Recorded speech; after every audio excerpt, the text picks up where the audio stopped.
उठा क कांवर गंगा के पानी शरण चरण एलो हे भोले दानी।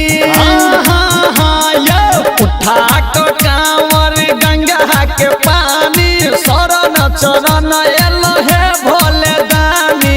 जय जय जय शिव तरस रहल छी दरस ले बाबा हो, तरस रहल छी दरस ले बाबा। दिया न दर्शन हे अंतर्यामी। उठा क कांवर गंगा के पानी शरण चरण एलो हे भोले दानी। जौ बाबा सुनु ना, उठा क कांवर गंगा के पानी शरण चरण एलो हे भोले दानी।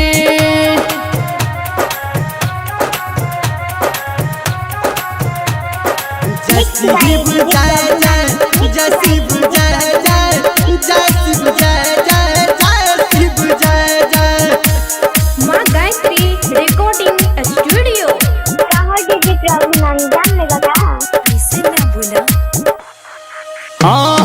सुल्तानगंज से जल बोझ अनला, सुल्तानगंज से जल बोझ अनला। सजा क कांवर शरण में एला। किया कठोर बनल छी बाबा यो, किया कठोर बनल छी बाबा। माफ करू अहाँ हमर नादानी। उठा क कांवर गंगा के पानी शरण चरण एलो हे भोले दानी। यो बाबा सुनो, उठा क कांवर गंगा के पानी शरण चरण एलो हे भोले दानी।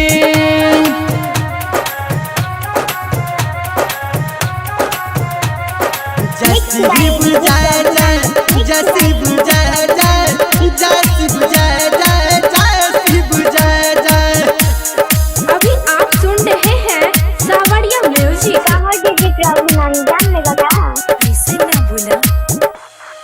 कहैया बाबा रमेश राजबरिया, कहैया बाबा रमेश राजबरिया। बन के कंवरिया एलो दुआरिया। संजीता लाल कहैया बाबा यो, संजीता लाल कहैया बाबा।